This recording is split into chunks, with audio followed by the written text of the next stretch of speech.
O problema é que eu não tenho esse fone aí dele, né? Nós já estamos ao vivo, viu? Eu falei para ele pegou emprestado do Silvio Luiz. O Silvio Luiz aposentou e emprestou para ele. O Mimo, eu estava falando para o Alexandre, nós estamos estudando o Paulo Estevão lá nos Caritas, vocês foram lá, ajudaram, entraram no projeto. Ontem a gente passou pelo capítulo Lutas e Humilhações, então toma muito cuidado com as colocações de vocês, que a menor carta que eu tenho na manga hoje é Barnabé, cara.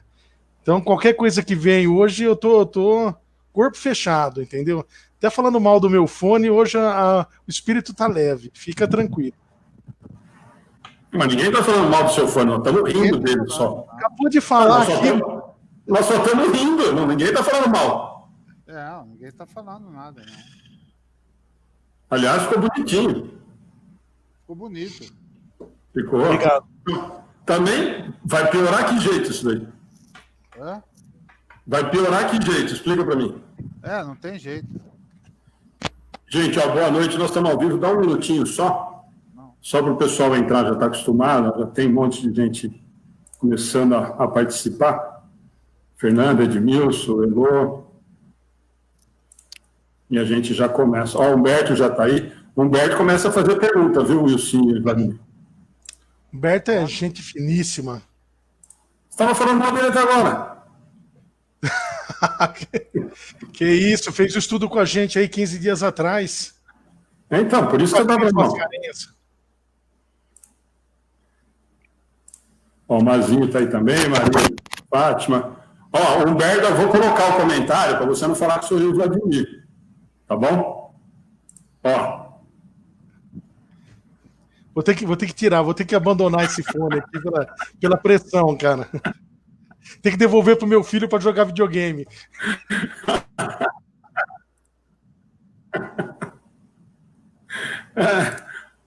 Flavinha já está aí com a gente.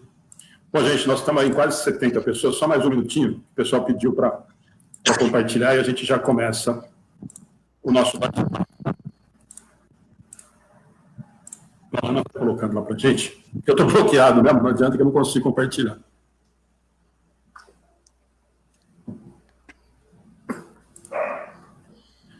Gente, vamos lá. Bom, boa noite. Wilson e Vladimir, agora nós já estamos ao vivo aí. Wilson era para estar aqui com a gente hoje, presencial, marcamos lá no começo do ano, né, Wilson? E aí essa pandemia acabou não deixando que a gente pudesse estar todo mundo junto. E aí a semana passada, que a gente estava confirmando o tema e tal, o Wilson propôs na terça passada, não sei se o Vladimir acompanha a semana passada, toda primeira terça do mês, há já quase 3 anos, a gente faz a mesa do Evangelho.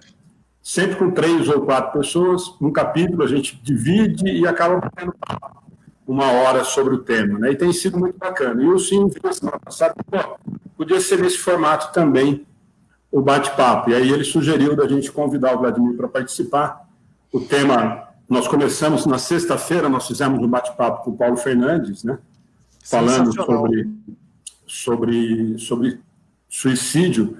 E a ideia foi justamente essa, né? Aí nós pegamos uma vertente, o Paulo quis falar um pouco mais sobre obsessão, que além do suicídio já é complicado, quando a gente fala em obsessão, aí é mais delicado ainda, né? A gente percebeu que teve, assim, muita gente ficou meio assustada, e a gente sabe que é muito difícil falar do tema. E aí, com isso, a gente resolveu fazer esse bate-papo. Vladimir, por ter experiência, o Wilson falou que toparia da gente fazer esse bate-papo, mesmo antes até. Então, queria agradecer já de antemão, né? O Wilson e o Vladimir, vocês terem topado. Nós sabemos que é um tema extremamente importante, mas em contrapartida, extremamente difícil, né? Da gente lidar, extremamente complicado, delicado, né? A gente estava conversando a semana passada, Vladimir, para a gente já, para vocês falarem boa noite de vocês, a gente já entrar no bate-papo. Nós estávamos falando, eu e o Wilson, a semana passada, quando eu comentei com ele que o Paulo ia estar com a gente na sexta, que para um assunto tão sério, tão delicado, tem muita gente falando, eu não sei se bobagem, mas falando do machismo e de muita coisa sem nenhum fundo doutrinário e menos ainda no caráter desse cuidado que nós vamos tratar hoje, falando em prevenção e tudo mais. Então, daí que veio a ideia. E até o Wilson comentou, falou, o Paulo é muito legal porque ele tem uma experiência muito grande, não só de trabalho, mas o Paulo tem uma experiência de pensamento suicida e de uma sobrinha que cometeu suicídio, tá? E o caso dele foi muito em relação à obsessão, por isso que a gente acabou puxando para esse lado. Então, eu queria que vocês dessem boa noite, mas a ideia, então, eu falei com vocês dois, é da gente tentar partir um pouco para esse lado da prevenção, né? E eu acho que a doutrina espírita tem um cabedal extremamente grande, né, para a gente, acho que bem maior do que as outras religiões, né, para a gente discutir um pouquinho disso. Então, queria que o Wilson e o Vladimir derem boa noite e a gente começa o bate-papo, tá bom? Pode começar, Mimo. Primeiro os mais velhos. Bom, quero agradecer o convite. Acho que o assunto ele é pertinente ao momento que a gente vive, não só pelo Setembro Amarelo, mas também pela questão atual mesmo. Eu tenho 30 anos de experiência clínica, sou psicoterapeuta, e a gente, nos últimos tempos, a gente sabe que tem aumentado o índice de suicídio, e então a gente tenta combater isso de todas as formas. Eu ainda defendo que a prevenção é o melhor caminho, né? Então, eu acho o tema muito importante e extremamente oportuno para que a gente debata assim. Claro que com a visão minha clínica, a visão de vocês, minha também, porque tenho experiência também como médico, como espírita também das obsessões e tal. Então, vamos lá, vamos bater um papo. Então, boa noite, meus amigos, minhas amigas. Que Deus, nosso Pai, Jesus, nosso Divino Mestre, nos abençoe nessa noite tão maravilhosa. Agradecer o convite do Alexandre, poder estar aqui hoje com esse tema tão difícil, tão complicado, tão desafiador. Mas até dizer, o Alexandre disse que nós estávamos conversando esses dias atrás sobre a importância do tema. Eu, em 1998, 22 anos e meio atrás, em abril de 1998, um grande amigo meu de infância, o Nelsinho, na época ele era presidente aqui de um hospital psiquiátrico aqui em Araraquara, o Hospital Psiquiátrico Espírita Caibar Schutte. Hoje ele é diretor da Pro Saúde Mental, diretor de operações da Pro Saúde Mental, que é uma entidade que congrega 42 hospitais psiquiátricos espíritas filantrópicos no Brasil todo. Mas em 98 o Nelsinho me chamou para ajudar. Eu sou advogado, para ajudar nos problemas que o hospital vinha enfrentando. Eu fazia 1 ano e meio só que eu tinha me formado, que eu tinha tirado minha carteira da OAB. E eu encarei aquilo como um grande desafio, porque eu tinha só 1 ano e meio na advocacia e pegar um hospital. Quando eu lá cheguei, muito problema com fornecedor, muito problema de relações trabalhistas, uma situação com o sindicato da saúde complicada. Eu encarei aquilo como um grande desafio. E quando eu fui para o hospital, para trabalhar no hospital, eu percebi que essas questões seriam o menor dos desafios. O maior desafio mesmo seria entender o projeto terapêutico para tratamento de transtornos mentais, entender o projeto terapêutico para tratamento da dependência química. Até 2013 o hospital tinha projeto para tratamento de álcool e drogas. E ali que eu vi que realmente era o grande desafio, porque eu não tinha conhecimento do assunto, eu não tinha vivência do assunto, e me deparei com toda aquela situação.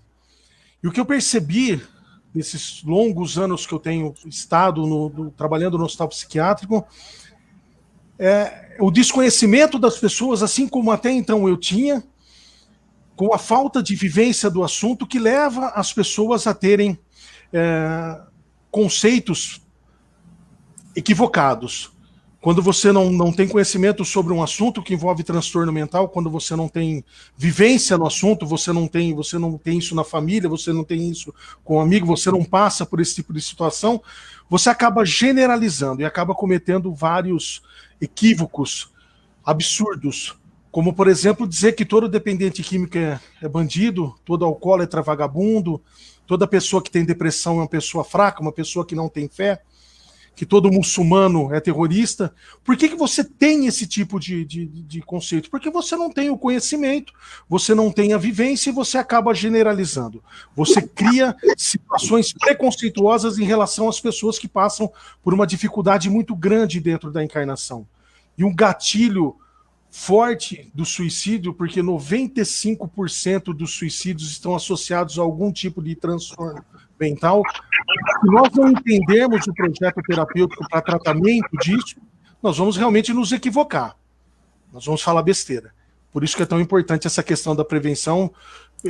Falei para o Alexandre para a gente chamar o Vladimir Galhardo, é psicoterapeuta, tem casos, anos e anos de experiência de consultório com pessoas que relatam os tipos de problemas que nós vamos tentar abordar a prevenção aqui hoje.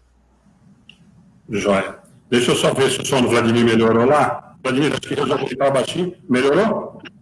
Melhorei. Melhorou? Melhorou, aumentou bem agora, joia. Bom, gente, só para a gente começar o papo, eu acho que, como eu falei para vocês, a gente começou com o Paulo, e ele partiu muito para esse lado do... Ele quis falar muito desse lado da obsessão, e o Paulo é mais carudo que eu, né? E a gente sabia que ia ter problema, e isso choca mais do que o normal. E como o Lucinho falou, nós temos que tomar um cuidado muito grande para não vincular algumas coisas, principalmente esses problemas do suicídio ou da depressão, né, que acabam levando a esses atos, a gente não rotular, como o Lucinho falou agora há pouquinho, algumas situações. E quando eu falei agora há pouquinho, eu acho que nós temos, dentro da doutrina, eu acho que nós temos uma vantagem muito grande que a gente consegue, ou tem umas ferramentas maiores e melhores do que as outras religiões, né? Eu até comentei com o Paulo, eu queria que a gente começasse a bater o papo, e, gente, assim, nós sabemos que é muito complicado quando a gente toca nesse tipo de assunto, principalmente quando nós falamos e nos colocamos comparando ou diferenciando de outras religiões, e nós terminamos o bate-papo na sexta-feira falando exatamente sobre a situação. Vocês assistiram, né, o filme do Divaldo. No começo do filme, que a irmã comete o suicídio, e a mãe vai até a igreja e o padre fala que não poderia nem rezar a missa porque ela não era mais uma filha de Deus. Né? Nós terminamos o bate-papo na sexta-feira falando um pouquinho sobre isso. Então, nós temos na doutrina, e eu queria que vocês dois falassem um pouco nesse sentido agora, do seguinte: nós temos algumas explicações claras e extremamente consoladoras que nós podemos deixar para o final. Mas é óbvio que a doutrina, e nós não podemos, eu acho que é obrigação nossa, quando estamos à frente de algum tipo de trabalho nesse sentido, de expormos o que nós temos muito claro na doutrina, que é causa e efeito. Então, eu acho que quando a gente conversa sobre esse assunto, claro que nós temos que ter um olhar todo carinhoso, muito cuidadoso com quem está passando por esse tipo de momento, mas nós temos algumas ferramentas, e uma delas é a continuidade da vida, múltiplas existências, livre-arbítrio e causa e efeito. Eu acho que esses 3 pontos, para nós, na doutrina, criam um leque muito grande para a gente conseguir chegar, ou tentar chegar, ao coração desses irmãos que chegam, e nós temos a certeza disso, no momento de extremo desespero, porque para a gente pensar, só pensar, não é nem cometer o ato, mas só da gente pensar em tirar a própria vida, tirar a existência, é um desespero muito grande. Então, eu gostaria muito que vocês começassem o assunto nesses 3 pontos, que eu acho que a doutrina nos dá uma base muito grande para falar em prevenção, para a gente começar a falar em prevenção com quem chega para nos procurar, ou quem chega à casa espírita, ou quem chega a um atendimento fraterno, ou que chega através de muita gente, como chega às vezes para a gente aqui, olha, tal amigo está falando disso, tal amiga está pensando nisso, o que a doutrina pode ajudar? Então, eu gostaria muito que a gente começasse o assunto nesse sentido, nessas 3 vertentes, que eu acho que são 3 ferramentas fundamentais para a gente tentar tirar essa ideia de quem está pensando em cometer um ato desse tipo. Pode começar, Elcinho. Como o Alexandre falou, para a gente analisar o suicídio do ponto de vista religioso, nós temos que entender primeiro um fator que é incontestável. Para qualquer religião cristã, quando se lida com a palavra suicídio, nós estamos falando de um erro de grandes proporções. Nós não estamos falando de algo que seja corriqueiro do nosso dia a dia, dessas pequenas maldades que nós cometemos no nosso dia a dia, dessa vigilância, desse processo de evolução do espírito, dessa reforma íntima em pequenas metas, coisas alcançáveis que conseguimos fazer no nosso dia a dia. Nós estamos falando de uma situação extremamente crítica, um erro de grandes proporções. O que acontece é o seguinte, para a gente poder entender, porque eu tenho que pegar um gancho do que o Paulo Fernandes, professor Paulo, falou na sexta-feira com o Alexandre. Você tem que entender a origem do problema para chegar ao efeito que seria o ato da pessoa em abreviar a sua encarnação. E eu acabei de dizer agora um dado da Organização Mundial da Saúde que 95% dos suicídios estão atrelados, estão associados a algum tipo de transtorno mental, algum tipo de sofrimento emocional. Então é muito importante entender a origem, como o Paulo Fernandes havia dito. Porque quando nós entendemos que queremos falar do suicídio sob o ponto de vista religioso, nós temos que entender o seguinte. Existem fatores que geram a doença ou que agravam a doença, que promovem a doença, que são os fatores patogênicos. E tem fatores que são salutogênicos, que são fatores que promovem a saúde. Todos esses fatores, tanto os que promovem a doença como os que promovem a saúde, eles são fatores biológicos, psicológicos, sociais e espirituais. Então, quando você analisa o suicídio do ponto de vista religioso, você não pode negar, tão pouco deixar de lado os fatores biológicos, os fatores psicológicos e sociais. A pessoa que está em sofrimento emocional, e a Joana de Ângeles, inclusive, diz que o sofrimento emocional é a tônica da transição planetária, o processo de se passar de um planeta de provas e expiações para um planeta de regeneração. A tônica disso são os sofrimentos emocionais, tanto que a Joana escreve 16 livros pela mão do Divaldo, a série psicológica, falando dos sofrimentos espirituais. Se nós não entendemos de uma maneira não preconceituosa o porquê aquela pessoa passa por aquele problema, não adianta querer discutir do ponto de vista religioso. Não adianta querer ameaçar. Vou dar um dado para vocês, é desatualizado, eu não revi, que me veio na cabeça agora. Há uns tempos atrás, a gente, quando mexia com dependência química, acompanhava alguns dados estatísticos, mas em apenas 6% dos casos, um projeto terapêutico para tratamento da dependência química surte resultado para que a pessoa se afaste das drogas, principalmente as drogas mais pesadas, não o álcool, mas o crack, a cocaína. A pessoa, para se afastar por um tempo prolongado, o resultado era de em torno de 6% de êxito num tratamento terapêutico para dependência química. Desses 6% de pessoas que conseguiam se afastar por um tempo determinado das drogas, não existe estatística a ponto de se dizer, olha, um percentual de pessoas que conseguiram se afastar por um tempo muito grande das drogas sem uma religião. A pessoa, dentro de um projeto terapêutico eficaz para tratamento da dependência química, ela tem que estar associada, filiada a uma religião. Filiada a uma religião.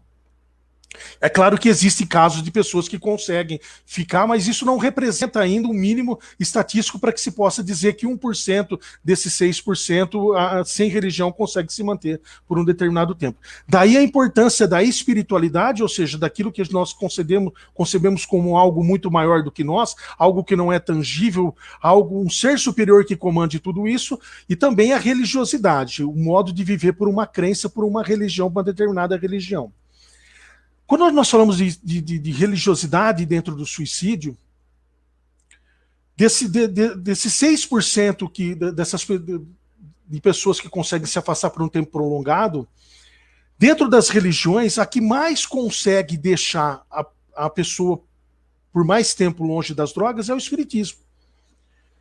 Não é a Igreja Católica, não é a Igreja Evangélica. Proporcionalmente, é óbvio que os católicos e evangélicos ainda são um número muito maior do que os espíritas, mas proporcionalmente os espíritas conseguem se manter. Por que isso? Porque nós vamos pela busca da razão, pela busca da verdade. Nós não vamos com ameaça, dizendo, olha o seguinte, o que te aguarda ali dentro do suicídio você não pode lidar nem com a misericórdia divina, justificar que uma pessoa cometa o ato de suicídio, dizendo não haverá misericórdia divina com você. Nós não podemos erguer essa bandeira, porque o Espiritismo mostra que o suicídio traz consequências graves para quem comete esse ato. Existe a misericórdia divina, é claro, nós temos que entender isso, é a grande bandeira até para poder, com amorosidade, mostrar para essa pessoa que ali não é o fim, que o que passa são os problemas que ela tem e não a vida que ela leva. Mas nós não podemos também ir na ameaça, dizer o seguinte, olha, você vai para tal lugar, se você cometer o ato do suicídio, você não tem mais jeito, você vai ficar pagando uma pena eterna, de maneira nenhuma. Por isso que o Espiritismo, quando Kardec diz na conclusão do Livro dos Espíritos que se engana a pessoa que pensa que a grande força do Espiritismo vem dos fenômenos mediúnicos, não vem, vem da busca da filosofia, da verdade e da razão. Então, conscientemente mostrar para aquela pessoa que existe a possibilidade de que aquilo vai passar, que existe uma luz no fim do túnel, uma porta que ela possa achar, que ela possa entrar, que ela possa sair de todo esse sofrimento, que vai ser um processo difícil, porque a partir do momento que o instinto de não viver supera o instinto de viver, isso não retorna de um dia para o outro, isso não se desfaz de um dia para o outro. O Vladimir pode até falar muito bem disso. Mas dentro de um processo religioso, onde o Espiritismo tem ferramentas maravilhosas para que possamos superar isso, nós conseguimos mostrar para essa pessoa, nós temos o dever de mostrar a essas pessoas que não é o fim da linha, que nós conseguiremos, aliados aos fatores sociais, psicológicos e biológicos, o fator espiritual é muito importante na vida dela e que ela, com o apoio de todo mundo, vai conseguir superar esse tipo de problema. A gente pensar que 90% das pessoas que causam o suicídio, elas poderiam ter sido diagnosticadas com algum transtorno psíquico. Isso é importante a gente estar dizendo isso, porque é aquilo que você falou, seja um distúrbio bioquímico, um distúrbio emocional, um fator externo de alguma dificuldade que vem passando, e, tratável, na verdade, a capacidade extremamente tratável, seja bioquímico, emocional, ou até o fator externo. Eu costumo atender emergências aí de, por exemplo, questões afetivas, ou questões de achar que não tem mais solução ao problema, então eu costumo atender emergências nesse sentido. Então a questão realmente, agora, como você falou, Ilcinho, é assim, o Espiritismo, assim como outras religiões, a questão da fé, a questão da pessoa encontrar uma luz, saber, por exemplo, que a vida dela, na questão do Espiritismo, que a vida dela é eterna e que o problema pode ser passageiro. Então, a capacidade, se eu não tenho uma resiliência própria, dentro do meu emocional, dentro do meu autoconhecimento, dentro da minha força psíquica, eu não tenho, eu vou encontrar essa força através da minha fé. E a minha fé, dentro de uma casa espírita, com certeza, ela vai servir de um lenitivo e saber que aquilo é passageiro, e é aquilo que nós todos falamos no começo. Eu vou encontrar respostas para aquilo. Eu vou montar toda uma estrutura do meu desenvolvimento, por que eu estou passando aquilo, eu vou fazer uma interpretação daquela situação. E ao encontrar essa força, com certeza a minha dor vai aliviar. Com certeza, seja na casa espírita, como é a questão da fé, e procurar essa questão do tratamento. O tratamento, por exemplo, um distúrbio bioquímico, se ele não for tratado com medicações corretas e tal, não tem jeito. Nós vamos produzir para ele uma endorfina, uma dopamina, serotonina, através da fala, através da fé, mas se o distúrbio continuar bioquímico, vai continuar ali uma depressão, por exemplo, um distúrbio bipolar, que a gente sabe, ou até mesmo um abuso químico. Então, tudo isso, a gente tem que classificar cada coisa aí, cada caso dentro de um aspecto, entendeu? Muita gente, só para vocês terem uma ideia, não está dando para acompanhar, eu não vou, senão a gente não consegue prestar atenção nesse assunto importante, mas para vocês terem uma ideia, muita gente que está participando já está comentando que teve atitude de suicida, que está em tratamento, enfim, aqui em 20 minutos que nós estamos conversando.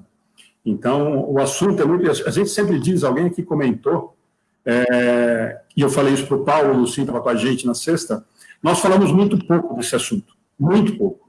Nós deixamos para falar isso em setembro, porque é o Setembro Amarelo, e aí nós fazemos... E eu brinquei com o Paulo e falei muito sério, ao mesmo tempo, parece que nós só temos suicídio em setembro, como nós temos o problema do câncer no Outubro Rosa, e assim por diante.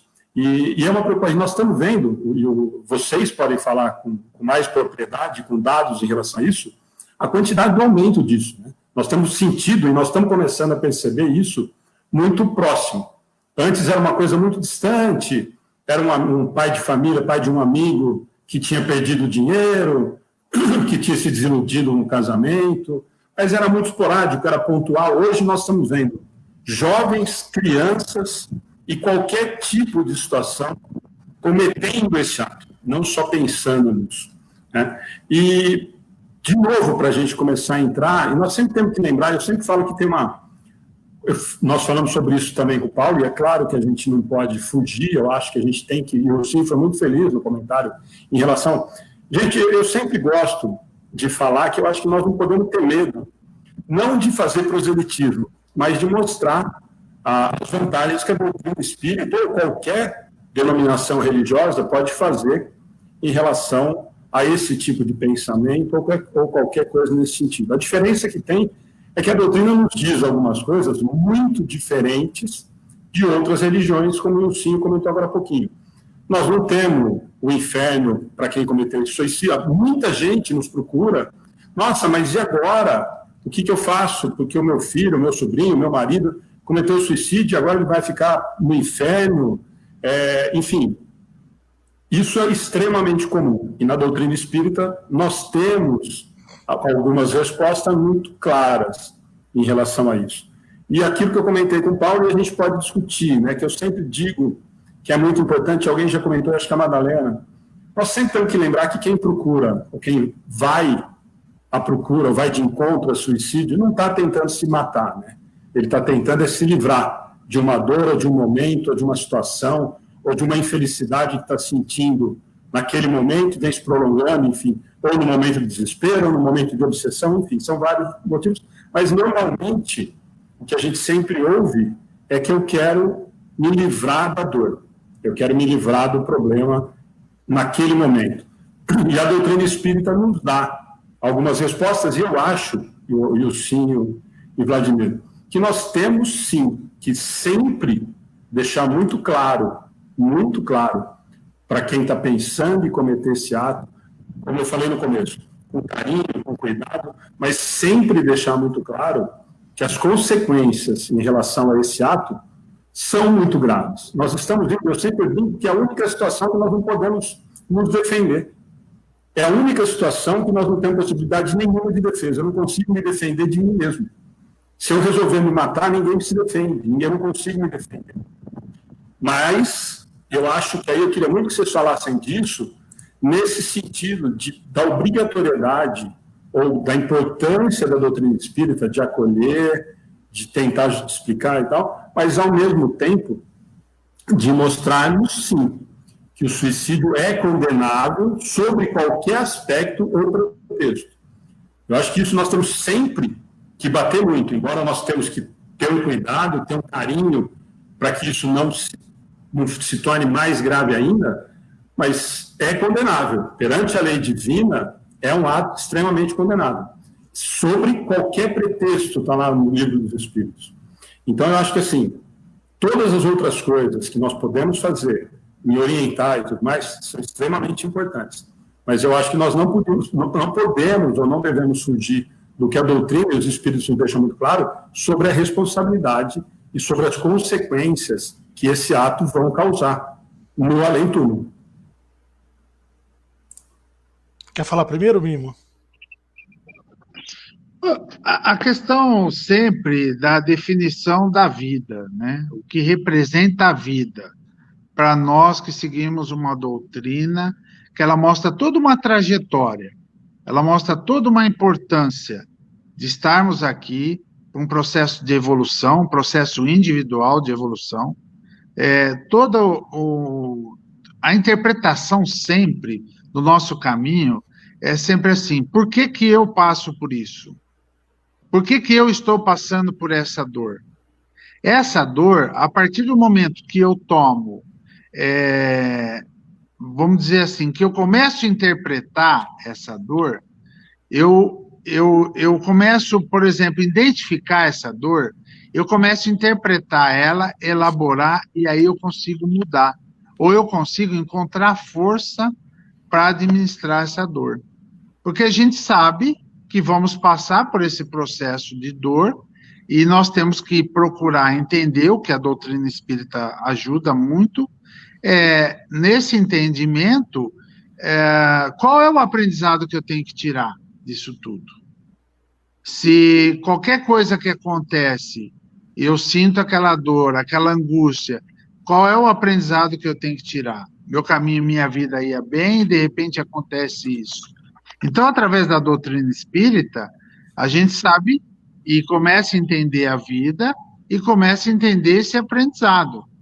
Se eu coloco como aprendizado, ali eu já começo a ter uma percepção diferente da dor. Eu começo a avaliar ela e buscar uma resiliência, seja dentro de mim, através da minha parte psíquica e da minha interpretação, e seja ela através de uma casa de oração, através do atendimento fraterno de uma casa que vai me auxiliar tanto na questão energética, principalmente, mas também na questão da interpretação dessa dor. Quando a gente fala na questão, por exemplo, dos jovens, o que a gente tem percebido? Cada vez mais a questão da resiliência ela está baixa. A resiliência, a capacidade de você enfrentar um problema, cada vez mais baixa do jovem. Por quê? Porque ele foi educado com as facilidades que nós, adultos, ou os mais velhos, não tiveram. Então, se mede uma capacidade de resiliência, então o que é um problema maior para alguém, ou que é um problema que nós vamos avaliar e esse problema é pequeno, no nosso ponto de vista, para outra pessoa pode ser muito grande.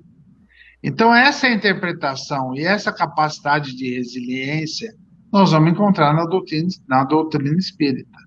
E isso vai nos dar a saber com que a vida é eterna e o problema pode ser passageiro. Então, eu entendo bem por isso.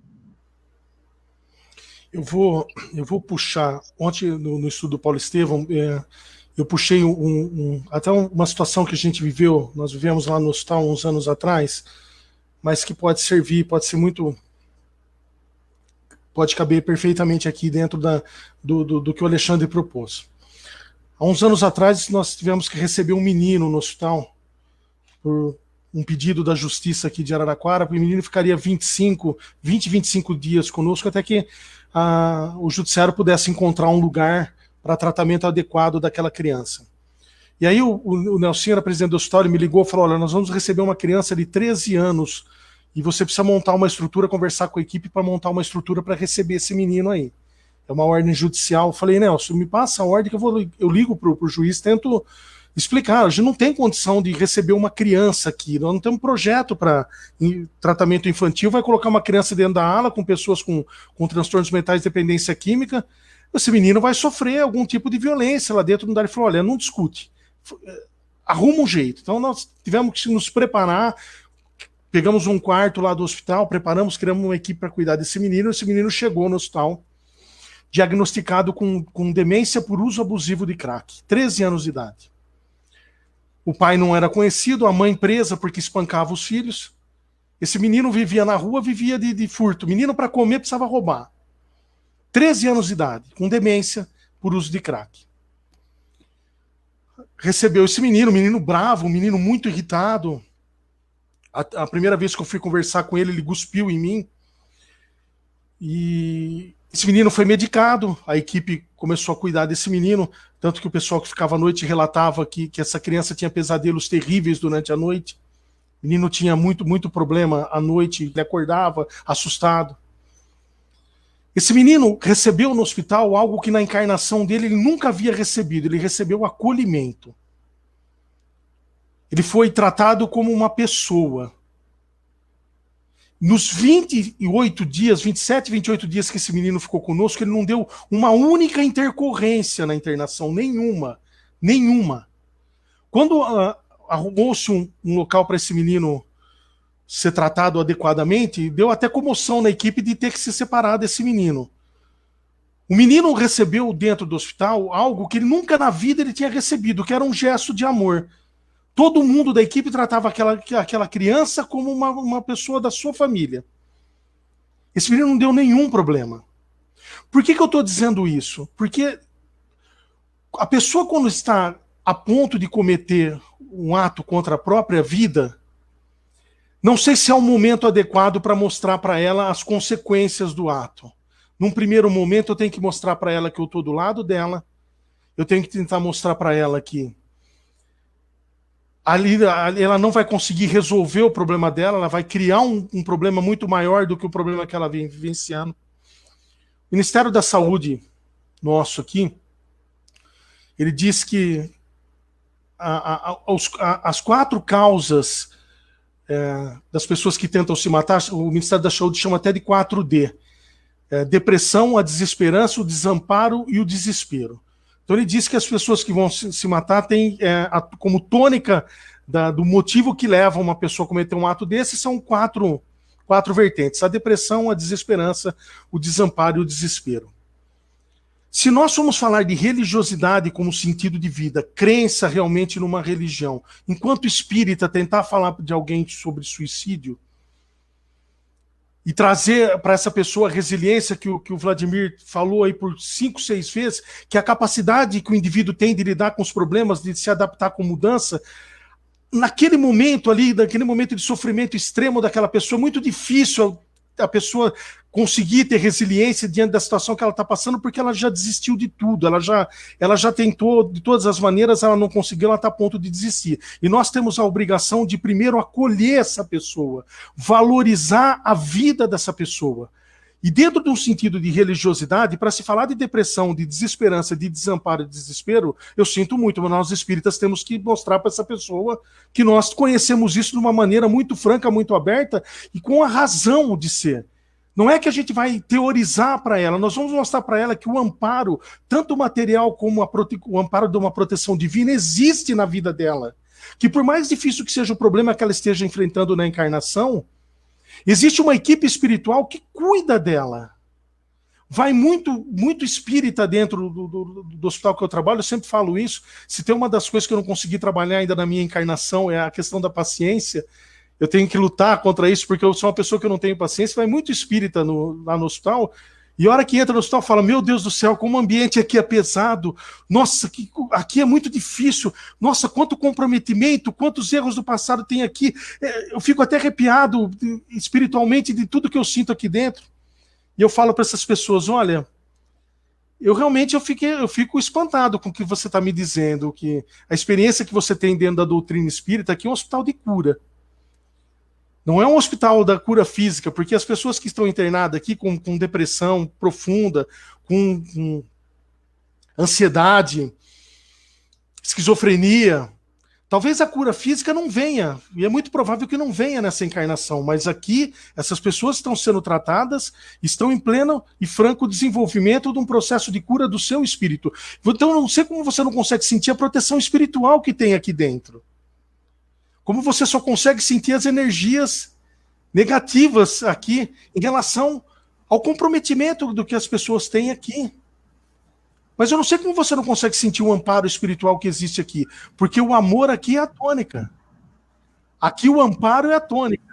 Aqui o alento é a tônica, porque você, enquanto espírita, tem condição de chegar para essa pessoa que está numa situação grave, de uma tristeza profunda, que ela está desenvolvendo um transtorno mental tratável, como o Vladimir disse, mas que é o gatilho do ato que ela quer cometer contra a própria vida.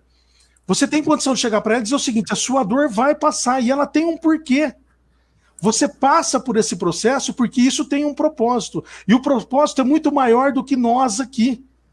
E é um propósito que vai para a evolução do teu espírito. E eu vou mostrar, nós juntos vamos superar essa situação e vamos mostrar para você que a vida tem sentido, o sentido da vida que o Vladimir tanto fala é possível dentro dessa doutrina maravilhosa que é o Espiritismo. Só cabe a nós realmente colocá-la em prática e mostrar para as pessoas que esse mundo que nós vivenciamos, que nós vivemos, que nós estamos aqui encarnados, esse mundo tem jeito. Para nós, espíritos, essa coisa que o mundo de hoje não tem mais jeito, essa conversa para a gente não funciona de maneira nenhuma. Eu estou rindo aqui, Rutinho, porque nós ouvimos muito, até ia entrar nesse aspecto, nesse assunto, quando você começou, eu estou rindo aqui, porque a espiritualidade está de sacanagem, né? Mas essa história que você falou, é só nós lembrarmos da passagem do Chico, né? Me veio aqui na cabeça quando ele ia visitar o Carandiru, né? E a pergunta dos amigos próximos espíritas era exatamente essa. Nossa, mas como é que você vai entrar lá nesse ambiente tão promíscuo, tão carregado? Não, meu irmão, não, minha irmã. Lá dentro só tem gente precisando ser curado, os espíritos estão lá ajudando, os ruins não estão lá. Os ruins já foram embora porque eles estão sendo tratados com amor lá dentro. E é essa visão que nós não temos. O Wilson tocou num assunto. Gente, nós sabemos disso.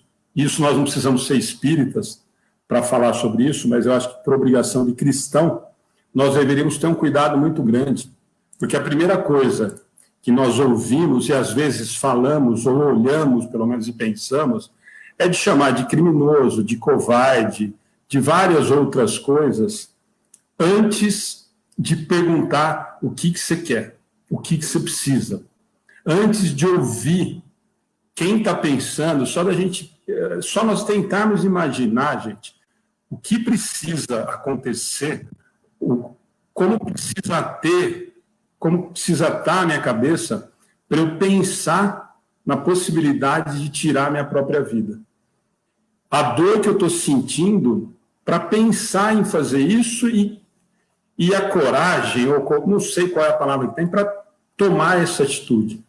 E muitas vezes o que nós vemos, muitas vezes, na maioria das vezes, é primeiro o julgamento, primeiro o questionamento de que mas não é possível que você vai fazer isso, e mais, né, Wilson e Vladimir, normalmente nós falamos sempre assim, nossa, mas Deus é tão bom para você, a vida é tão boa, e o cara não está vendo essa vida tão boa, ele não está vendo, nesse momento de angústia, de desespero, esse pai amoroso. Ele está vendo que a vida dele é uma desgraça, que nada dá certo, que eu não consigo, nada vai para frente, que o meu filho não me quer, que eu não quero, que eu não sou bem querido, enfim. E aí eu concordo muito com o Ilcinho. Quando eu falei da gente sempre, claro, que mostrar as consequências e trazer, é no momento que a gente consegue fazer esse acolhimento. Alguém no dia do Paulo falou, inclusive a pessoa até saiu da transmissão quando o Paulo estava comentando a respeito da obsessão e tudo mais, a pessoa, mas não era isso que eu estava querendo ouvir. Nós temos que tomar muito cuidado, né? E vocês sabem disso, o Vladimir mais ainda. Normalmente, nós, por sermos ainda extremamente infantis e carentes, nós queremos, normalmente, ouvir alguma coisa que vá de encontro com o que eu quero ouvir, né? Olha, realmente, a sua vida está realmente muito difícil, vamos fazer aqui, vamos juntar aqui para ver o que vai fazer. Quando, na verdade, eu acho que esse acolhimento do Ilcinho, que o Ilcinho falou, aí eu acho que o Vladimir podia comentar, é do acolhimento de poder olhar no olho, como esse menino, e aí a gente sabe disso, né, o Ilcinho, o Vladimir, quem faz o trabalho social, sabe perfeitamente do que nós estamos falando, que é o simples fato da pessoa se sentir ser humano, da pessoa se sentir olhada nos olhos, não como um número, não como alguém que está se fazendo o favor de levar a sopa no sábado de manhã, ou o macarrão no sábado à tarde, enfim. Quando essa pessoa se sente pessoa, muda completamente. E eu acho que no caso dessa prevenção do suicídio, mais ainda, né? Eu acho que quando a pessoa chega nesse ponto do desespero, do extremo de falar em tirar a própria existência, é de que eu já desisti de tudo. Muitas vezes eu já tentei tudo, e aqui na Casa Espírita a gente sabe que chega justamente nesse ponto, né? Eu passei por quase todas as outras religiões, por tudo que era a situação, e chego na casa espírita, quando chega, né? E graças a Deus muitos chegam a tempo da gente tentar auxiliar com uma palavra, com uma orientação, enfim. Mas eu acho que muito disso, eu acho que esse acolhimento que o Cinho falou, e aí eu queria que o Vladimir falasse com experiência, e aí na área, né? É nesse sentido. Eu acho que falta para a casa espírita, para os profissionais que lidam com esse tipo de coisa, é esse sentimento, esse cuidado que teve talvez esse menino. E esse menino não deu problema, não é porque lá ele foi curado, é porque lá provavelmente foi a primeira vez que ele se sentiu gente, a primeira vez que ele se sentiu respeitado, ou valorizado, ou que teve um olhar carinhoso, ou de quem é do atendente, ou da cozinheira, ou de alguém, coisa que provavelmente não tinha tido até então. E quando nós falamos no suicídio, para se chegar nesse ponto, ele já passou do ponto do menino, já passou do ponto de várias outras situações que nós vivemos, né?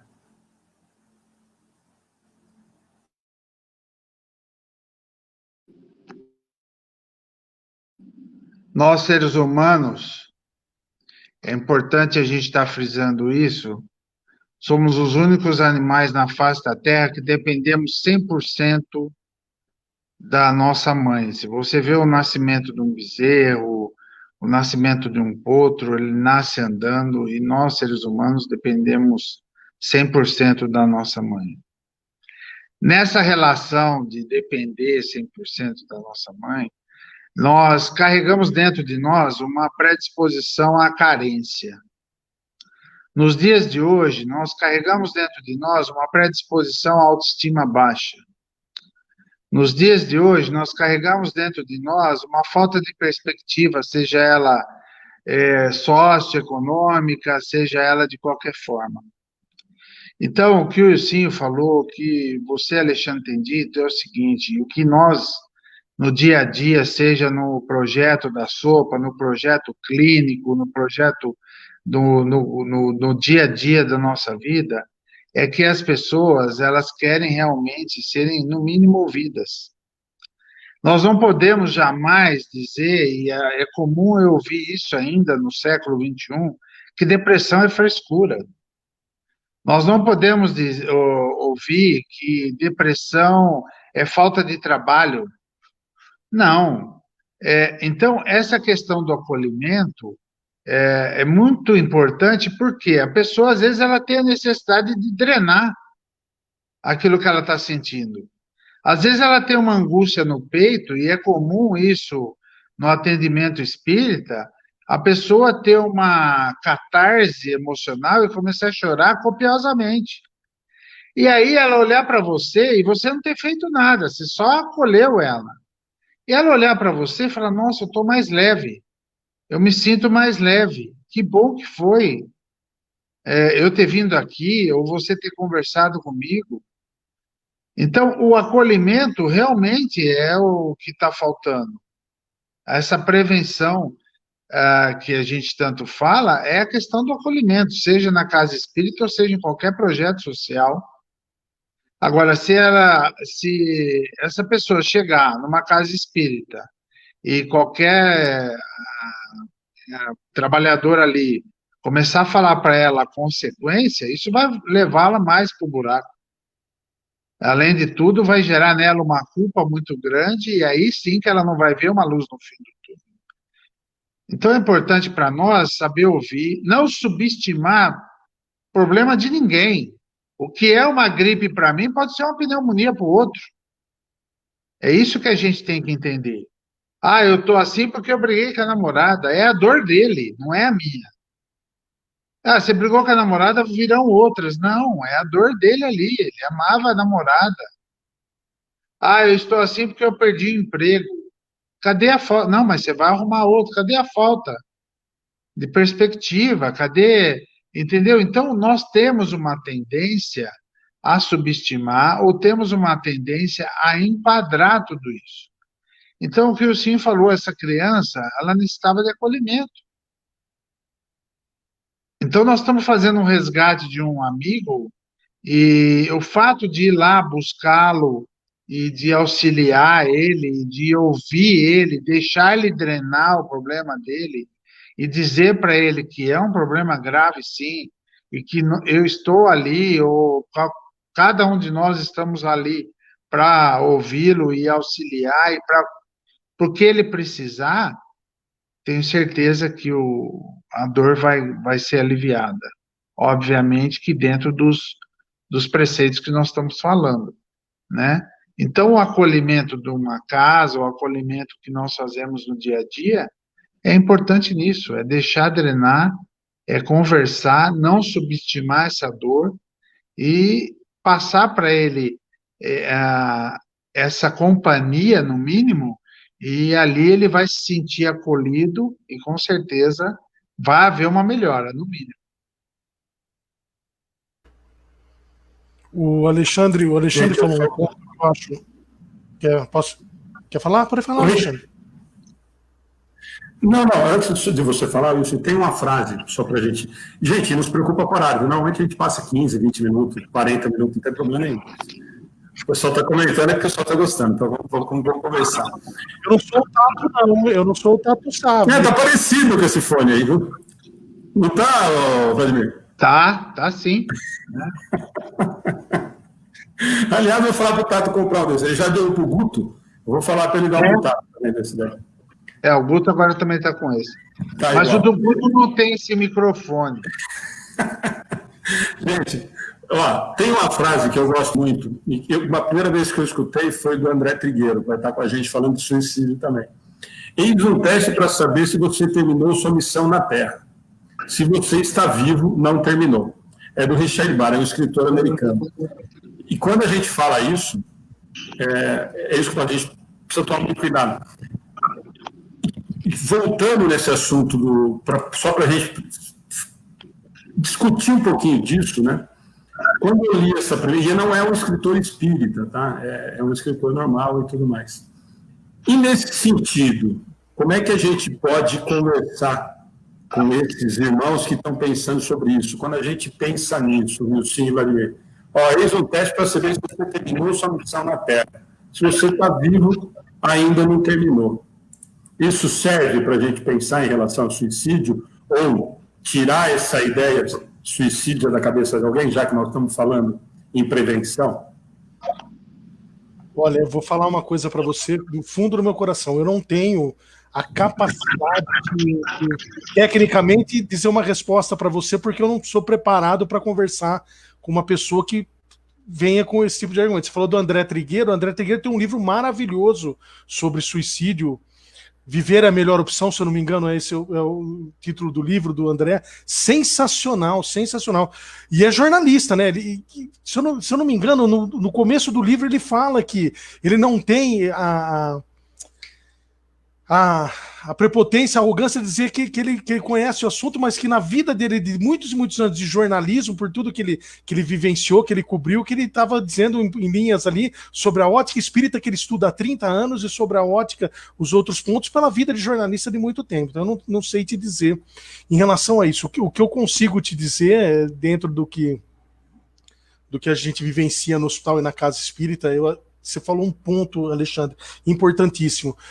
A casa espírita acolher essas pessoas que estão com ideação suicida, porque isso é um tabu até dentro do centro espírita. Às vezes não quer receber, porque tem medo que a pessoa vai se matar dentro do centro e depois a responsabilidade vai cair na casa espírita. Eu acho que muito centro espírita tem que se espelhar, se não quiser se espelhar nas obras básicas de Kardec, se espelha na Irmã Dulce, católica.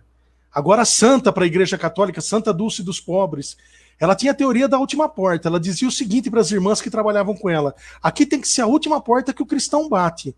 Ele não pode sair daqui e ter que procurar uma outra porta para bater para resolver o problema dele. Nós temos que resolver o problema dele, seja material, seja espiritual, seja social. Por isso que ela batia na porta de vereador, de deputado, de prefeito, de governador, de presidente, porque ela corria atrás para resolver o problema das pessoas.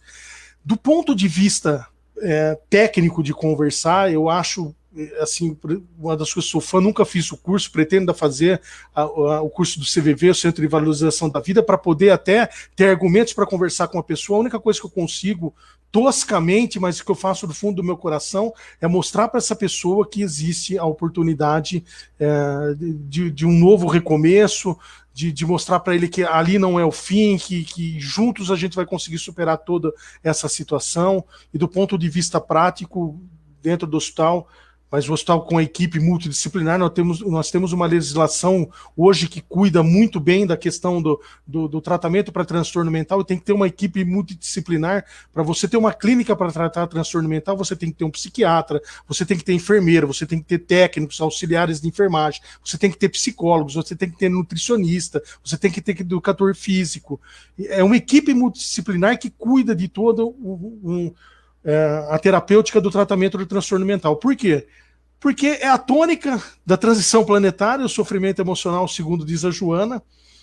95% dos casos de suicídio estão associados a um transtorno mental, e por mais triste que possa parecer, mas infelizmente é a grande verdade, dentro do orçamento da saúde mental é a ponta, é o final da fila, é o local para onde vem menos dinheiro. Álcool e droga e transtorno mental, depressão, esquizofrenia não dá voto. O que dá voto é o pronto-socorro, é a UPA. E, infelizmente, a gente lida numa situação muito difícil, onde não pode faltar a questão mais importante de todas, que é a questão espiritual. Não se nega, não se renega e não se opõe à questão biológica, à questão social, à questão psicológica.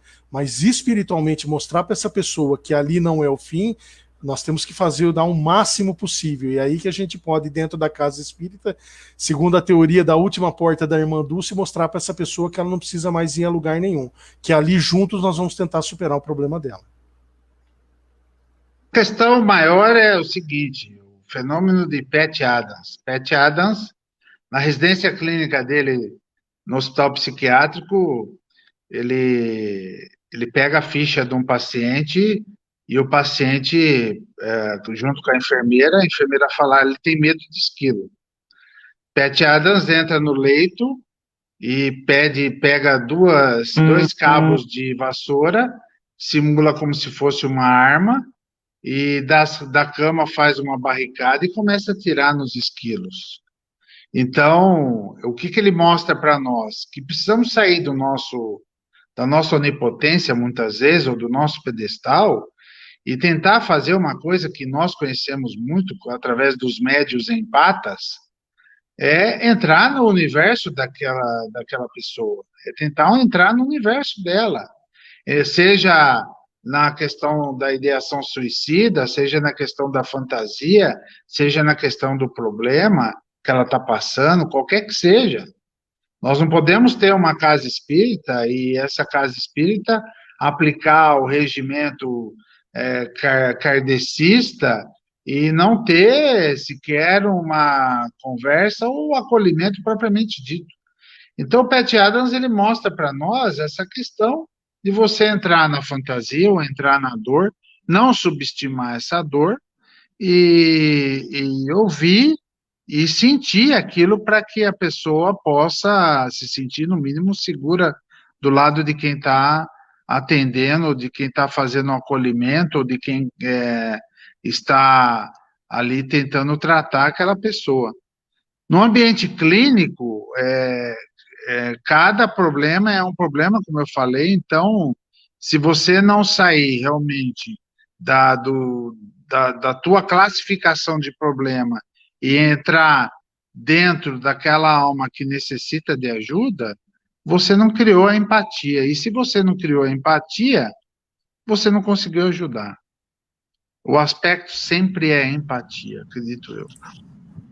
Ô, Mimo, você falou um negócio importante, mas a casa que tem plena consciência do regimento kardecista que você falou, ela entende e sabe muito bem que o regimento kardecista, esse nome que você deu aí às obras de Kardec, o pano de fundo de tudo isso é o amor, o amparo, o acolhimento.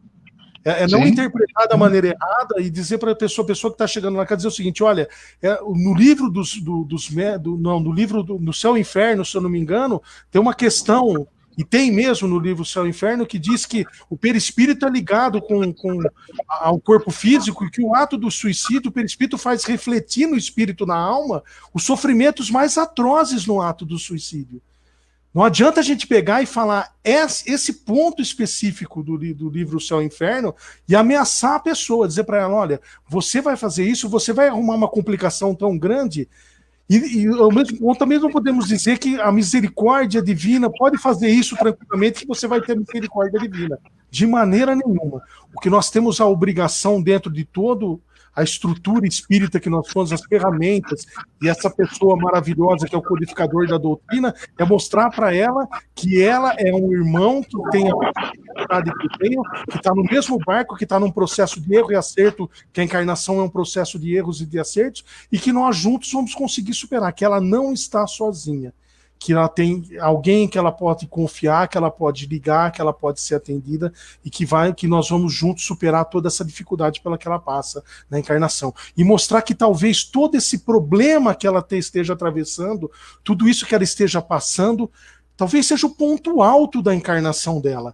Talvez aquilo ela tenha combinado no plano espiritual para que passar por aquilo, para poder ter uma evolução espiritual significativa que ela não vem conseguindo já há várias e várias vidas anteriores. Isso até no segundo momento. Mas às vezes essa dificuldade, essa tristeza tão grande, essa tristeza recorrente, que não é aquela tristeza terapêutica que vem, cumpre o seu papel, faz com que você tenha uma introspecção, uma reflexão, e essa tristeza vai embora, essa tristeza saudável que os psiquiatras chamam, que é aquela tristeza que vem, cumpre o seu papel, te causa uma reflexão, vai embora.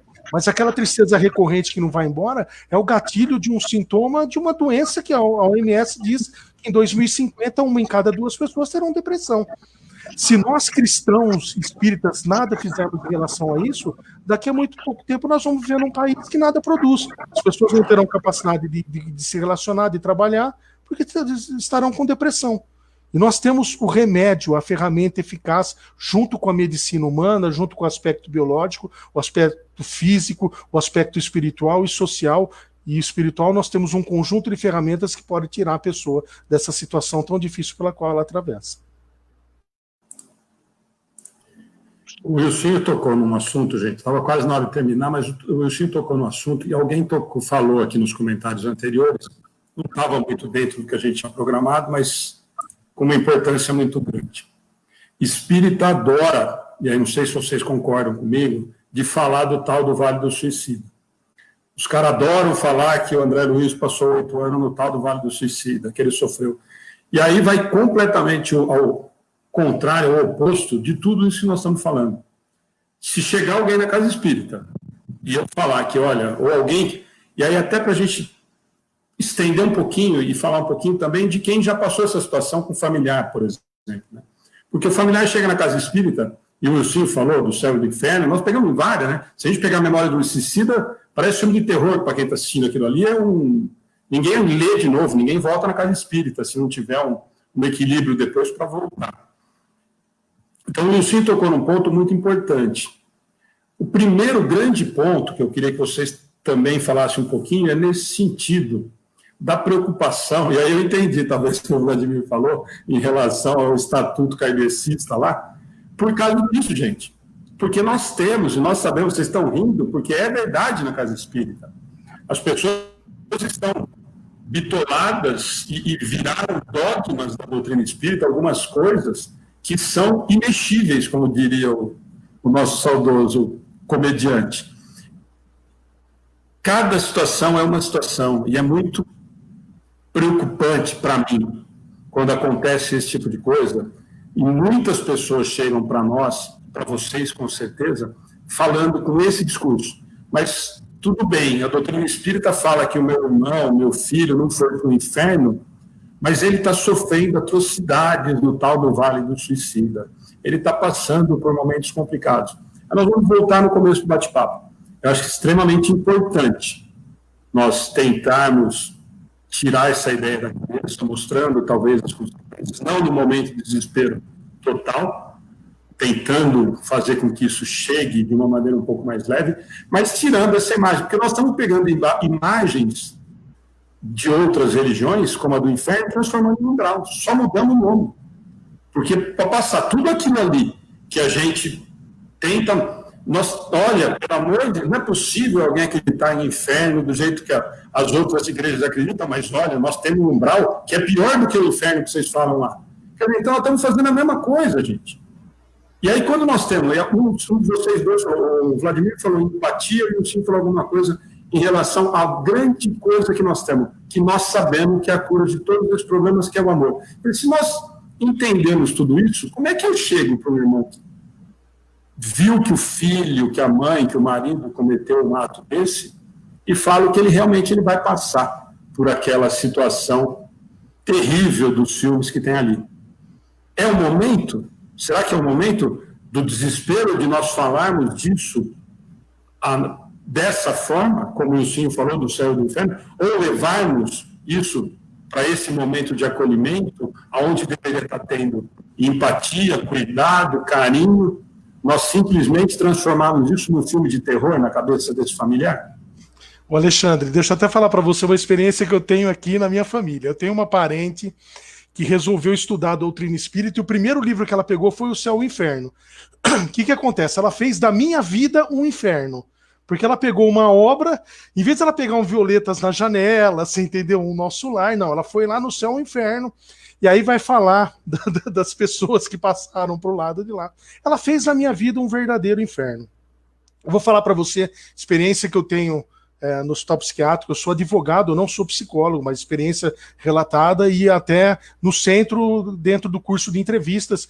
Eu sou do Centro Espírita Redenção. O nosso curso de entrevistas ele é muito relacionado com o do CVV, porque os fundadores do CVV foram os fundadores da Aliança Espírita Evangélica.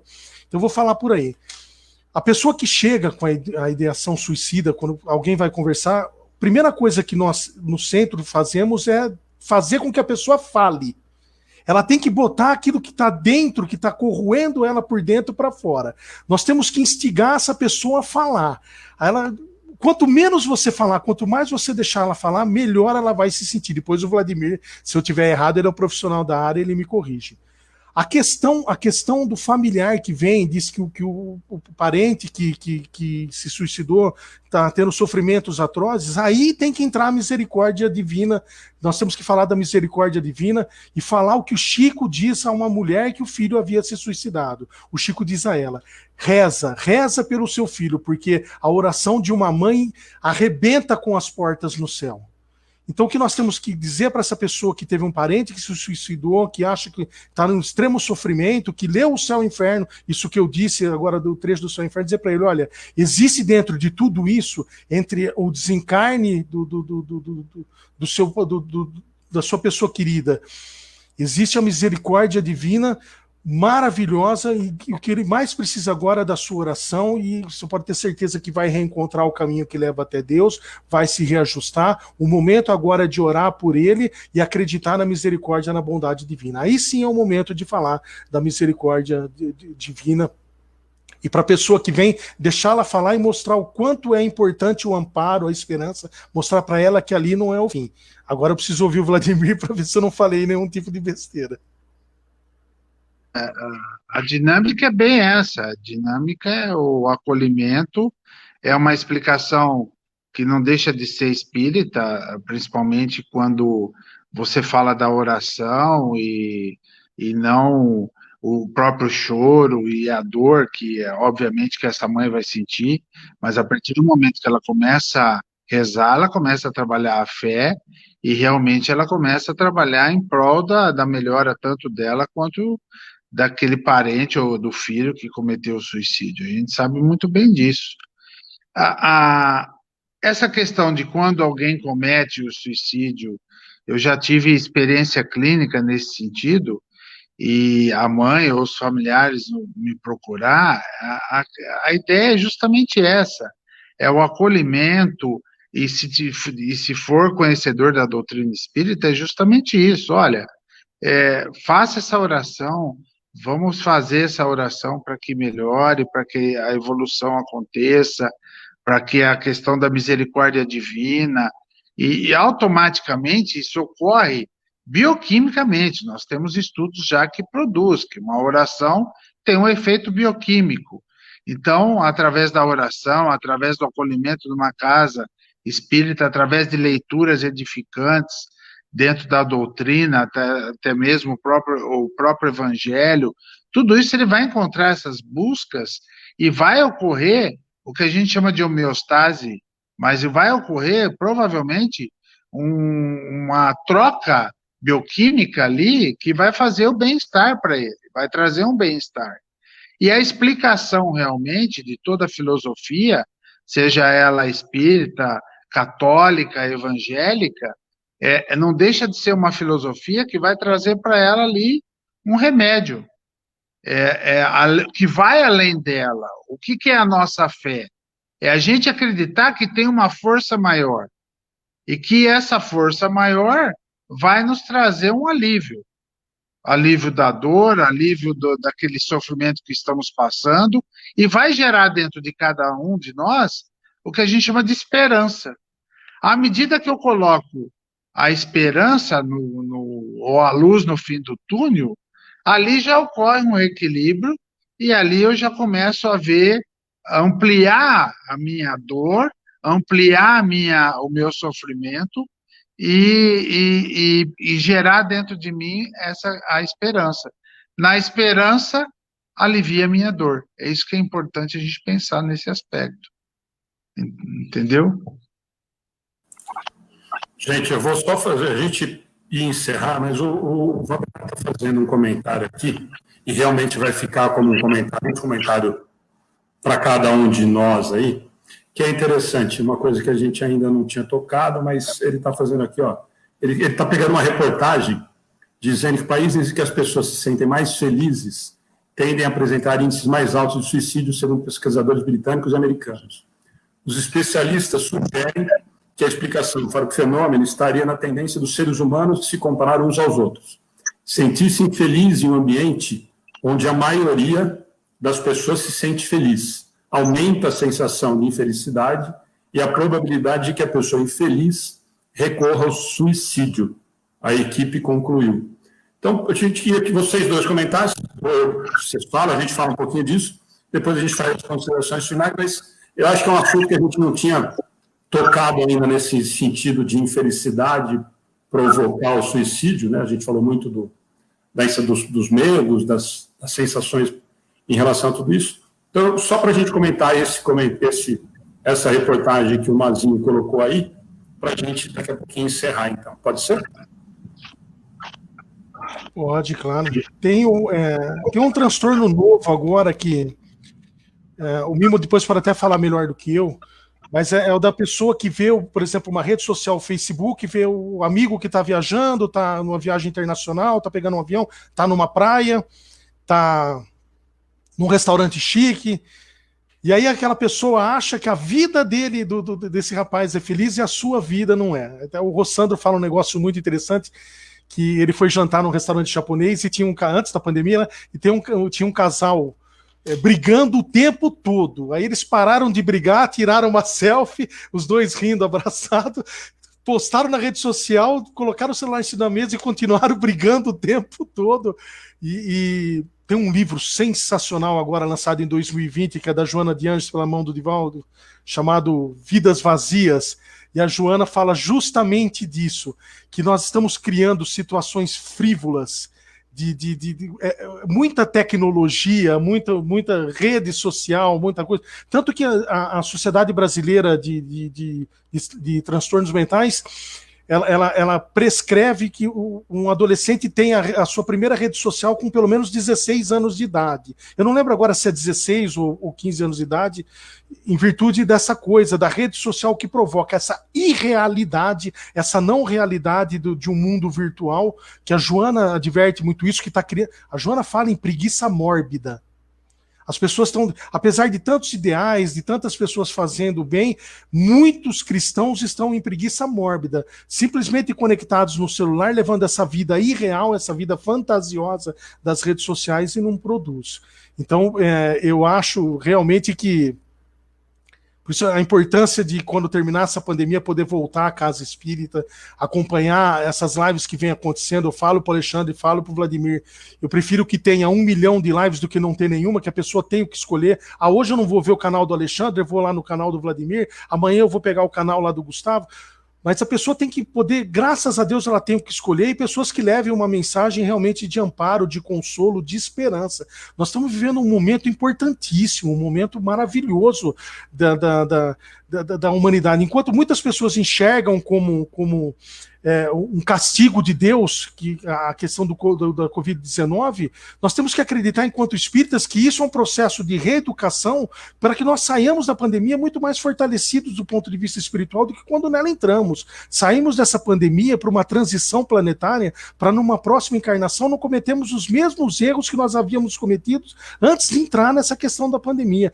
Várias e várias são as reflexões que o isolamento social tem nos trazido. A suficiência, a humildade, ter que racionar os seus alimentos, ver tanta pessoa com dificuldade, vendo tanta gente procurando o que comer numa lata de lixo, tanta gente desempregada, tanto pai de família que não aguenta mais ver os filhos passando necessidade. Nós temos uma oportunidade maravilhosa, e quantas pessoas enxergam como um castigo de Deus, aquele Deus do Velho Testamento que pune, que adoece, que mata, que Jesus vem, troca esse Deus punitivo, vingativo, por um Pai de amor e misericórdia que nos educa. Nós temos uma oportunidade bendita e maravilhosa de reeducação nesse processo de pandemia para sermos muito mais fortalecidos.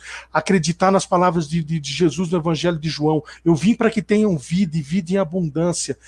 Tenho dito isso para que em mim tenhais paz. No mundo tereis aflições, mas tem de bom ânimo, eu venci o mundo. Ou quando Jesus chega para o seu discípulo mais querido, aquele mais próximo que é Pedro, e diz: Pedro, meu amigo, crê e te levarei a lugares onde não queiras ir. Você vai passar por muito momento de sofrimento, de dificuldade, mas é necessário passar por isso.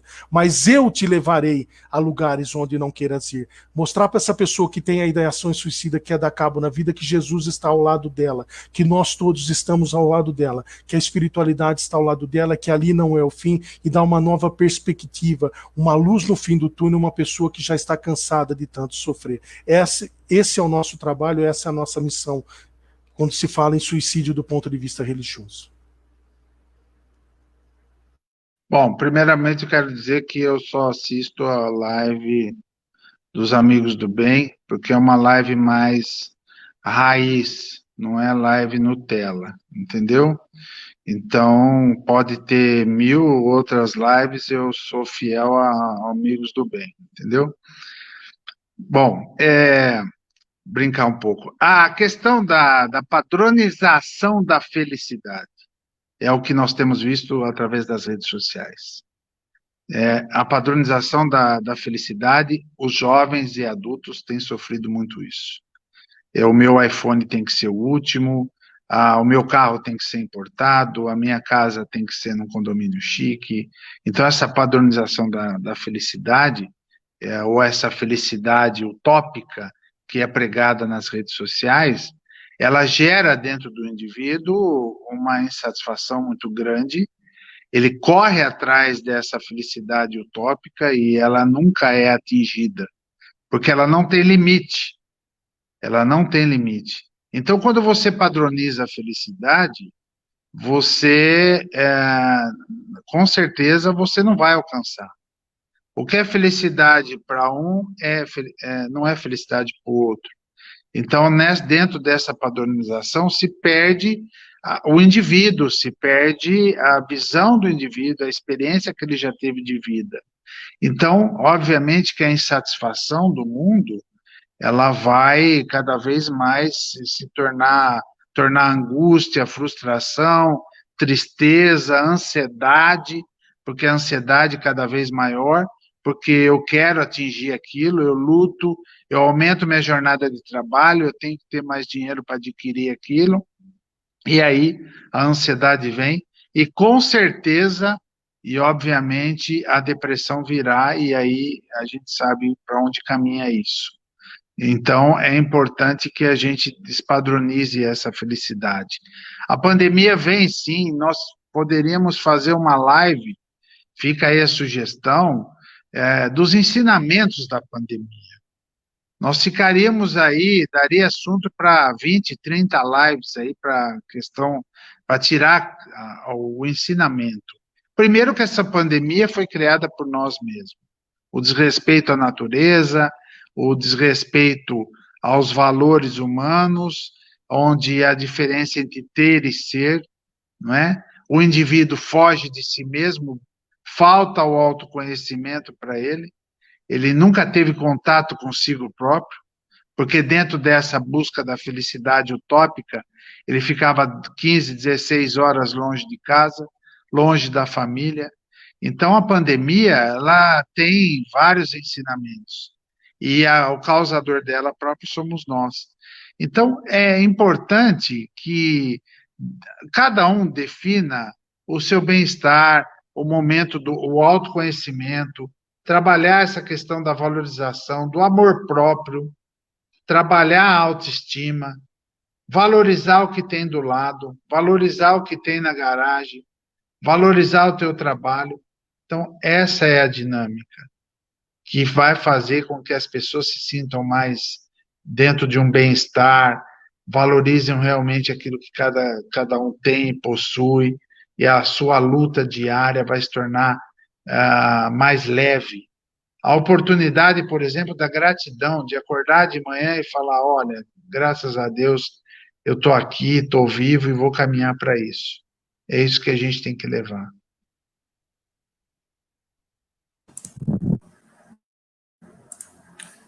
Bom, gente, o Mazinho está falando aqui, me mandou no WhatsApp, atrapalhei o horário da live, aí, Mazinho, muito pelo contrário, nós não temos tempo, não, e acho que sempre vale a pena a gente conversar, e tanto que vieram vários comentários em relação a esse assunto, eu acho que o Sim e o Vladimir foram muito felizes nas colocações, principalmente em relação a essa padronização de felicidade, né?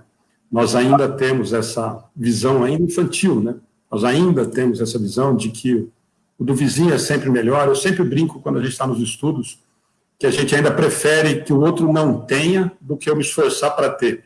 Eu sempre acho que o Vladimir comprou um carro novo e eu não quero trabalhar o mesmo tanto que o Vladimir trabalhou para comprar um carro novo. Era muito melhor que o Vladimir não comprasse, assim eu não precisava ter o carro igual a ele. Eu tenho inveja do carro dele, mas eu não tenho inveja do esforço que ele faz ou de como ele chegou para produzir isso daí. Então, esse eu acho que é um dos grandes problemas. Em relação ao amor próprio e tudo mais, né, é no sentido de nós tentarmos entender. O primeiro, né, cabe aqui para nós esse conceito de que ainda, quando a gente fala em transição planetária, quando a gente fala que a pandemia veio para ensinar, ainda nós estamos vivendo extremamente ligado à matéria.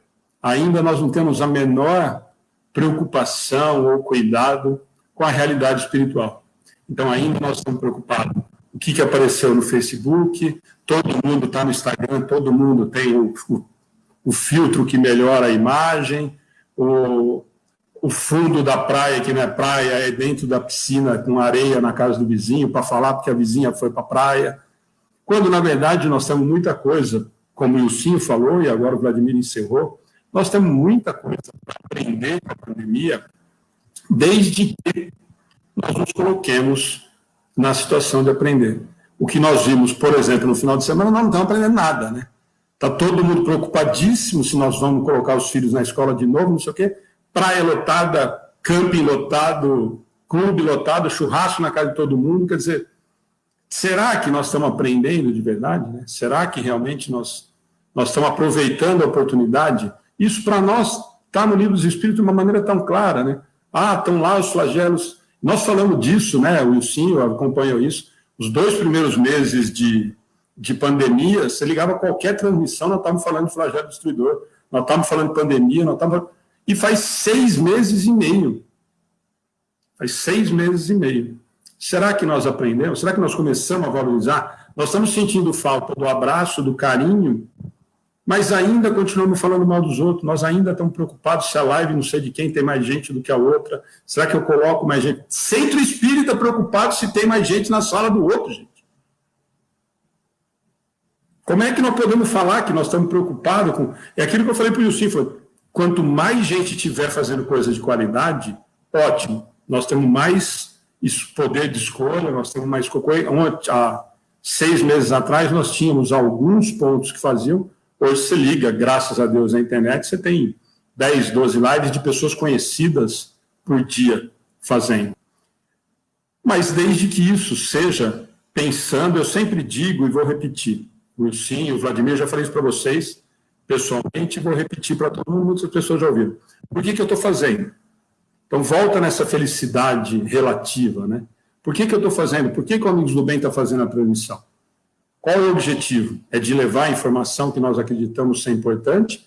Ou é porque nós precisamos estar, porque o Wilson está fazendo na Araraquara? Ou porque o Tato fazia? A primeira grande pergunta é essa: qual é o objetivo de fazer? Nós estamos nos preocupando com quem está assistindo ou nós estamos preocupando com a nossa imagem, o que vai acontecer? Se nós nos preocuparmos com o que está acontecendo com a imagem do Alexandre, do Wilson, do Guto, do Vladimir, do Tato, tem alguma coisa errada. Nós precisamos retomar, porque aí nós estamos, de novo, relativizando essa felicidade que não faz muito sentido. Então, o que eu queria agora é só, de novo, né, eu vou só tentar ler um comentário que eu não consegui para a gente encerrar aqui.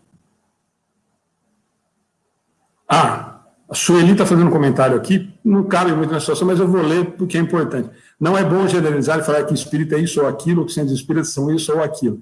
Tem gente de todo jeito nesse mundo, inclusive bons espíritos e bons centros. Cuidado.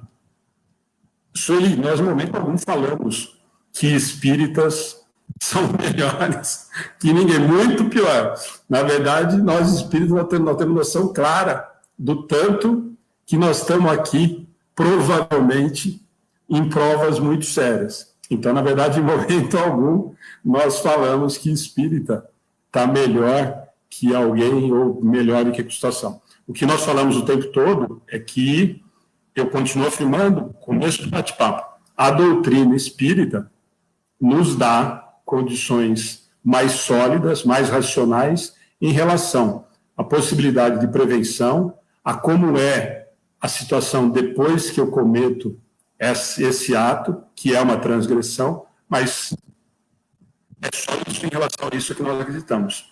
Por isso que eu falei no comecinho, não é para fazer proselitismo e nem tentar convencer ninguém a virar espírita.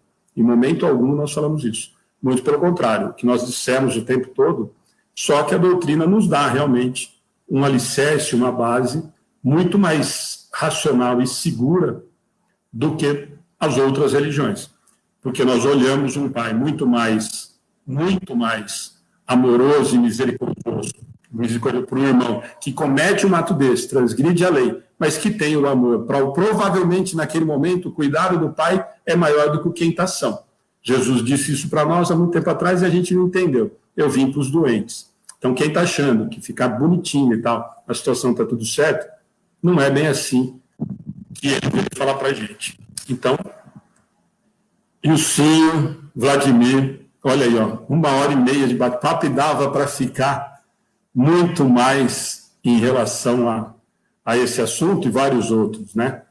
Então, obrigado de novo, obrigado mesmo. Eu estou vendo aí, tem muita gente bacana. Bom, vocês viram, né? Depois vocês vão entrar e ver que tiveram vários comentários, inclusive de pessoas que já pensaram em cometer o ato, de quem passou pela situação. Depois pode entrar e ver com mais calma. E a Sueli, depois a Sueli entra no particular, lá a gente tenta conversar no particular para justificar, realmente, ou assiste, não sei se você conseguiu assistir a transmissão inteira, o cuidado com todos, com todo o tempo todo foi do Vladimir, do Wilson e nossa tentativa de falar principalmente do acolhimento. O tempo inteiro nós falamos do cuidado. O Wilson, logo que nós começamos, falou sobre o cuidado de não falarmos diretamente das consequências, porque a pessoa está numa situação de delicada e às vezes não é o momento para escutar. Então, o tempo todo nós falamos disso, mas assiste inteiro e assim mesmo, qualquer dúvida depois tem aí, ó. O Wilson entra e responde para vocês, o Vladimir está à disposição, o meu particular está à disposição, a página está à disposição, o atendimento fraterno está à disposição, para o que a gente puder ajudar. Tá bom? E o Silvio, Vladimir, se vocês quiserem falar as palavras finais, obrigado de coração. Foi mais uma vez, né? Uma noite extremamente agradável, muita gente agradecendo, eu acho que a gente conseguiu abordar aquilo que eu falei, não dá, do mesmo jeito que eu falei para o Paulo, se a gente falar em obsessão e suicídio em 1 hora, não dá, como não dá para a gente falar em prevenção em 1h30, não dá, mas eu acho que nós conseguimos falar um pouquinho do que a doutrina diz, do que nós podemos utilizar a doutrina com essas pessoas que estão passando por esse momento tão difícil, ou pelas que passaram com a perda, com a separação de um ente querido através dessa atitude. Bom, Alexandre, queria te agradecer você ter aberto as portas para a gente falar de um assunto tão importante. Dizer que estudar o suicídio pelo ponto de vista religioso, independe de ser espírita, católico, evangélico, a religião te faz nem melhor nem pior que ninguém. A religião é um instrumento que tem que te dar certeza que você está no caminho correto, no caminho que te leva até Deus. E muita gente encontra isso fora do espiritismo, muita gente encontra isso dentro do catolicismo, dentro de uma igreja evangélica. E se eu não souber respeitar isso, eu estou cometendo o mais básico dos erros de transgressão a uma lei divina, porque eu não tenho respeito por um irmão que pensa diferente de mim, de maneira nenhuma.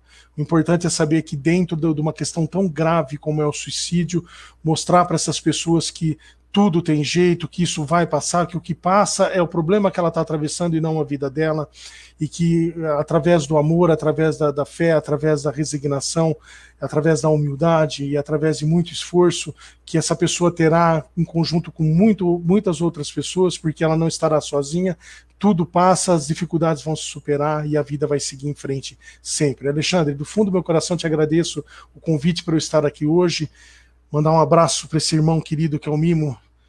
Eu só não conheço o Alexandre ainda pessoalmente, só virtualmente, mas o Alexandre já prometeu um churrasco para mim e para o Mimo. Assim que terminar a pandemia, fica tranquilo, a gente não tem luxo nenhum. Sem o fone, por favor. Que a gente vai. Sem o fone, mas obrigado pela oportunidade. Um grande abraço. São irmãos que a gente adquire ao longo da vida, isso é o que a gente leva da vida. Eu agradeço demais, uma gratidão imensa a vocês dois. Eu acho que o assunto é extremamente pertinente, como eu comecei a falar. É importante que cada um que comece a sentir uma angústia, uma dor no peito, uma vontade imensa de chorar, perceba que uma lágrima começa a correr dos teus olhos, olhe do lado, procure alguém que possa estar ouvindo, alguém que possa estar acolhendo, e qualquer lugar que ele tenha isso, já vai começar a aliviar, e indo para uma casa espírita, então, mais ainda em todos os sentidos, aspectos energéticos, espirituais, divinos, enfim, acho que a ideia nossa foi passar isso, e através da fé a gente atinge qualquer coisa. Então eu só tenho a agradecer você, Alexandre, realmente não te conheço pessoalmente, a nossa amizade, a nossa irmandade cresce cada vez mais através da rede social. Vamos dizer que a rede social tem um valor também positivo, né? Senão não estaremos fazendo as nossas lives e nos conhecendo. E agradeço ao Ilcinho também por esse irmão que sempre me apoia, me ensina, e eu saio dessa live com, vamos dizer assim, muito grato a vocês dois. Gente, brigadão, boa noite. Depois, com calma, entre nos comentários, tem muita coisa bacana. E nós que agradecemos mais uma vez, né? Pena a gente não poder estar realmente perto hoje para fazer no presencial, mas logo nós vamos estar fazendo. Wilson, obrigado de novo. Vladimir, obrigado. Beijo para vocês, fiquem com Deus. Até a próxima, se Deus quiser, gente.